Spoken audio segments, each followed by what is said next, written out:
Hello, everyone, and welcome to Frank on the Lake. I'm that Frank guy. So it is May here in the beautiful state of Michigan, which means lots of different temperature changes. One day it's like 75, 80 degrees, and you're in shorts and a t-shirt. The next day it's 40 degrees and rainy. Lots of rain in May. But, hey, one day, you're out having a great time in the sunshine. The next day, you're busting out the ice scraper to scrape off your windows. And that's how it goes in the state of Michigan in May. But what May also means is springtime. And so it also means that it's time to put away the winter gear and to kind of prepare for warmer weather. So before we put away the winter gear, I just wanted to show off some of my winter gear that I take hiking and backpacking with me. When it comes to cold weather hiking and cold weather backpacking, there's a lot of different opinions out there, and there's a lot of people out there who, will tell you, oh yeah, well, work this way and do this and do that. And what I found out in my experience is that, you have to do what's going to work for you. Now, I've been hiking and backpacking a really long time, and I can tell you that there is no one system that's going to, help you stay dry and warm like the entire time. That's just the nature of cold weather camping and cold weather backpacking and cold weather hiking. You are going to be cold from time to time, but there are definitely some things that I do to make myself more comfortable, or for this episode, we're just going to do like kind of the cold weather gear that I take hiking. But the truth remains is, when you're going out in cold weather, it's best to have a good understanding of cold weather physics, if you will. One, if you sweat and you get wet, you're going to be cold. No doubt about it. And you can actually put yourself in a lot of danger if you are wet a good amount of the time, or if you sweat a lot. Like me, I sweat like some kind of farm animal, especially when I'm out hiking. So I try not to wear a lot of cottony stuff because cotton is a killer in cold weather. It's comfy and all, but once you get it wet, it takes a long time to dry, and it literally sucks the heat off your skin. So it's really important to dress in layers, and it's also important not to overexert yourself. But it's just like I said, it's what works for you. And when you go out there and you're hiking, and you'll figure it out. I mean, I've gone out and I've tried many different outfits, many different ways to do it to stay warm. And sometimes it works, hey, and it's great. Sometimes it doesn't. And sometimes I'll do the exact same thing and it doesn't work the exact same way. So I just kind of like mix and match and try to figure out what's going to be best for me on that specific hike. I mean, I definitely dress and use things differently when I'm in like below freezing temperatures, or if it's going to be in the 20s or teens, like I'll dress a certain way. If it's going to be below 10 degrees, I'll definitely dress a certain way. So it's good to experiment and good to figure out what is going to work for you, because what I do might not work for you, and that's okay too. You've got to figure out what's going to make you comfortable and how it's going to work for you. The other thing I can tell you is that when you stop moving around and stop with your blood circulation, when you're sitting down, you're going to start getting colder. I mean, that's just the way it is. And you always want to insulate yourself from the ground. And if you are someone who's not really mobile when they get to camp, or not like doing a lot of activity when they get to camp, kind of like me, when I get to camp, and I like to get my stuff set up, and then I kind of like to relax. And so in that way, I start to get cold too if I'm not moving around or actively doing something, especially if I'm not hot tent camping. But some of the things the way I like to dress when I go out hiking or backpacking in the woods is one thing I wear is this is my base layer right here. This is gear that you can buy at surplus stores. This is military grade long underwear base layer. It's terrific. It's really stretchy. It's really comfy. It hugs your body, locks in your body temperature. Comes with a half zip on it.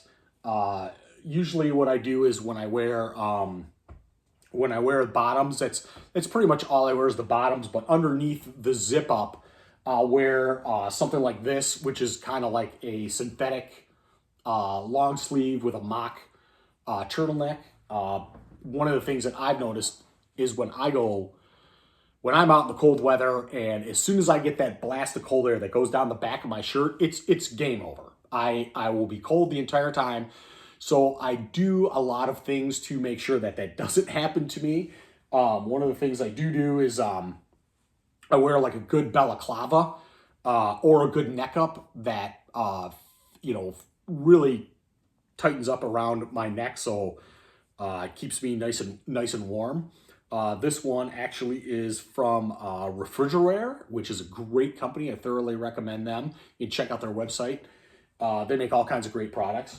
The other thing I do is always bring a good hat with me. It doesn't have to be a big thick hat, but you definitely need a hat. Like I said, layers is important. You gotta take stuff on, put stuff on when you're getting cold, and moisture is important too. So getting wet is one of the key things that you want to try to avoid, but there are ways around that as well.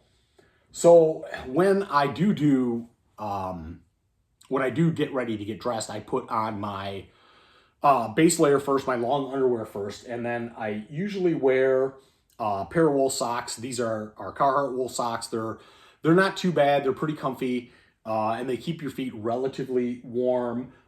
These are a pair of wigwams. They're a little bit tighter. Now, if I'm going to go out and it's going to be like really super cold, I don't know about you, but my feet get cold all the time. And so what I'll do is I will put these on, or I'll put like a thin nylon pair on. Then I'll put my long underwear on. Then I'll put a pair of wool socks, another pair of socks over top of that, and sealing that off right here before I put my pants and my boots on. And so a good pair of wool socks. I'm a big fan of wool, by the way. Wool socks, always a good thing to have. They do keep your feet warm when they are wet, but when you are going to bed, you want to make sure that you take your socks off or change your socks.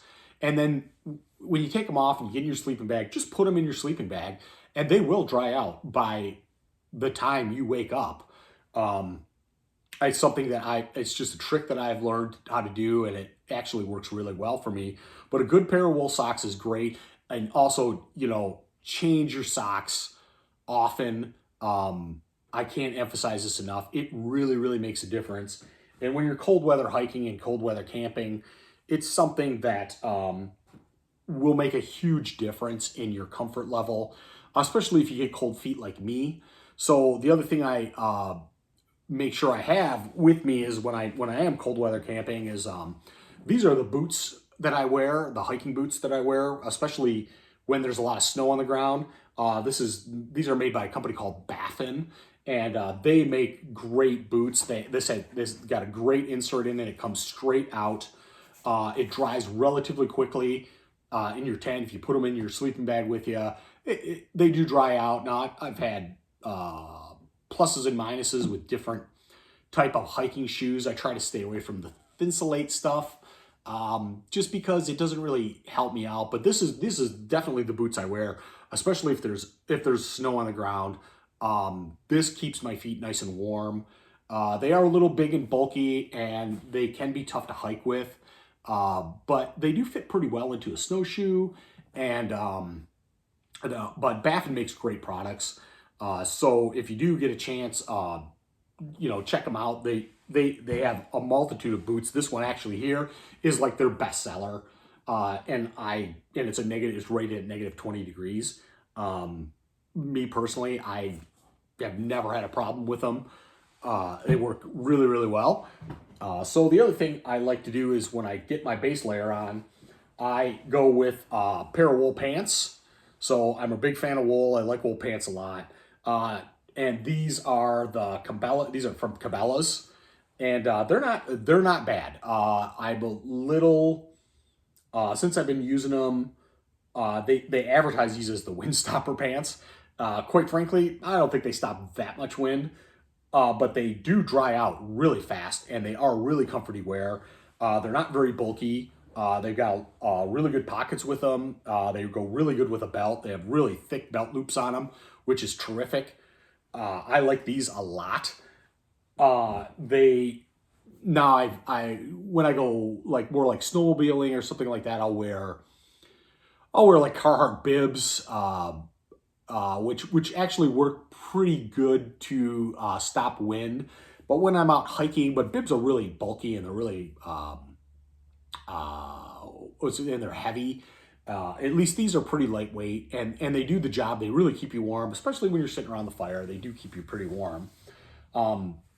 When I do go out hiking, I for my like torso, I'm not a big jacket guy, so I do wear jackets, especially if I'm out like snowmobiling or I'm riding around in a four-wheeler or something like that, or if I'm ice fishing, I'll wear the bibs and I'll wear a Carhartt like Arctic jacket, and that really works out well for me because I'm sitting there for a long period of time, especially if I'm on the ice fishing.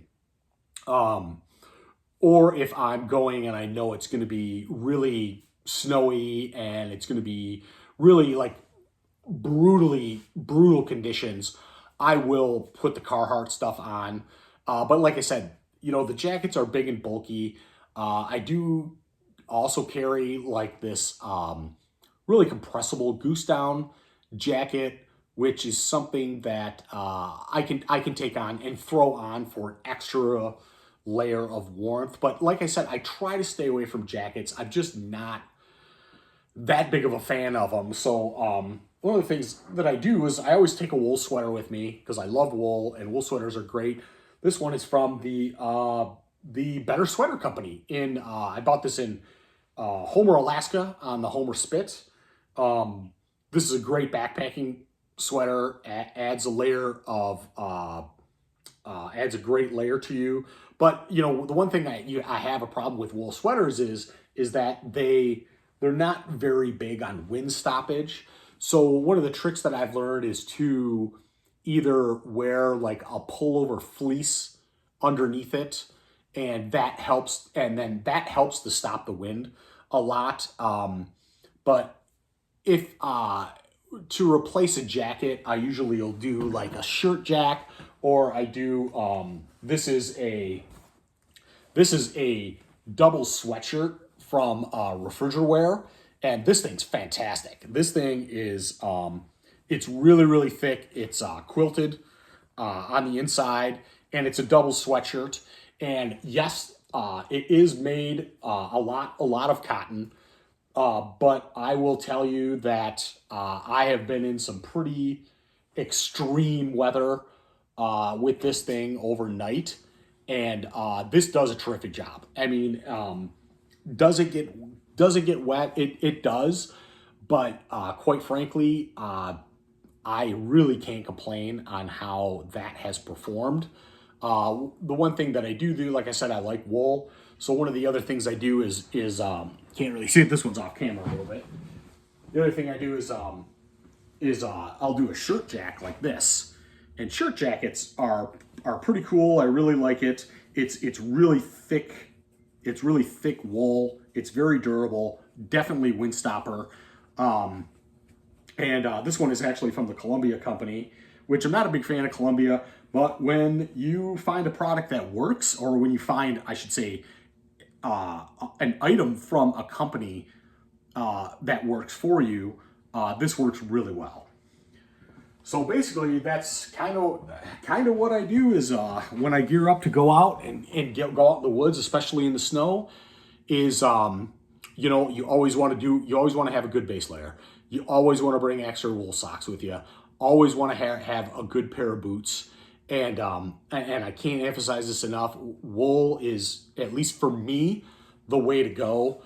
I used to hike in snow pants a lot, and a lot of the problems I had with snow pants were that when they started to get wet, they would take a long time to dry, and they were really confining for me for some reason. And I tried going a little bit more baggy, but then I wasn't getting the warmth that I wanted because I was losing.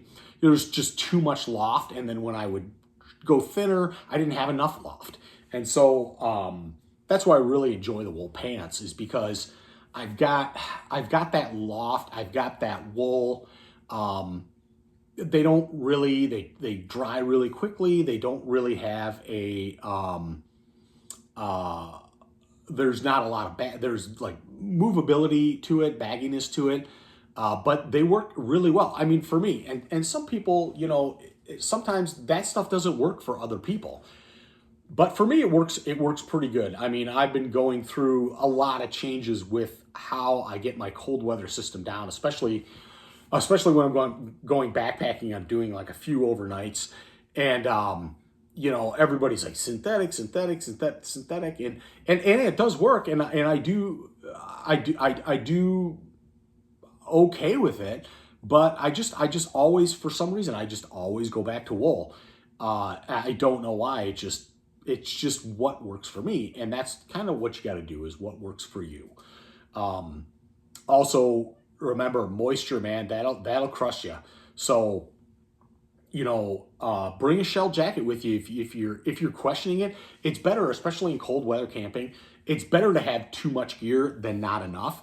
And some people overpack, and I used to do that all the time. And it was okay, but what I would do is like anytime I would go out winter camping, when I would come back, I'd be like, okay, what did I not use? And then I would remove that from my pack. And if you're doing that, if you're taking stuff out and you're going out there and you're like, okay, well, I didn't use this and I didn't use that, but I use that all the time. That's how you kind of get down to what's comfortable with you. And pay attention out there too. Pay attention to what's working, pay attention to what's not working. And you'll have a better time. You really will. And in Michigan, going out winter camping is it's fantastic. It's the one thing I really like about winter camping is that one, there's no bugs. Two, there's no people.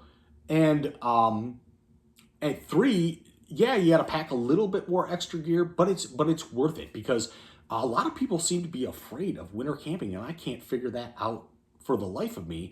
Now, I am a cold weather guy. I really like the fall and winter much more than I like the spring and summer.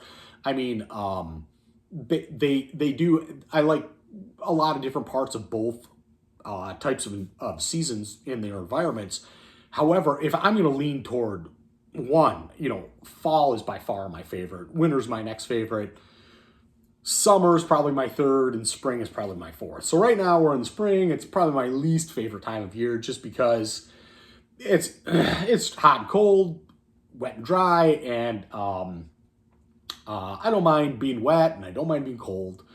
I don't mind being hungry, but I'd much rather have snow than rain. I'd much rather get snowed on than rained on, 100%. It's just something that I prefer. But anyway, yep, I'm getting ready to put away all of the gear, all of the winter gear, and we'll pull that back out probably around November, I would say. October is not too bad, but I usually don't get the winter gear out for October. Usually I'll get that out right around hunting season in November,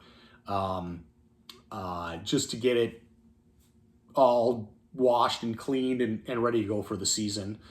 But yeah, that's pretty much my winter gear setup, and my advice to you is, like, if you want to try winter camping, there's nothing to be afraid of. It's you don't have to worry about people, you don't have to worry about bugs, you don't have to worry about bears. it's usually a pretty good time. If you can find somebody to go with you, because that's one of the problems I have with winter backpacking is I have one hell of a time finding anybody to go with me. That's why I do solo trips, winter backpacking all the time, is because I can't find anybody to go. Nobody wants to go out, and they're like, oh, it's too cold. Well, no, it's not too cold. No such thing. No such thing as bad weather, just bad gear. Well, this was my winter clothing episode, so thanks for watching. I will see all of you out there next time on Frank on the Lake.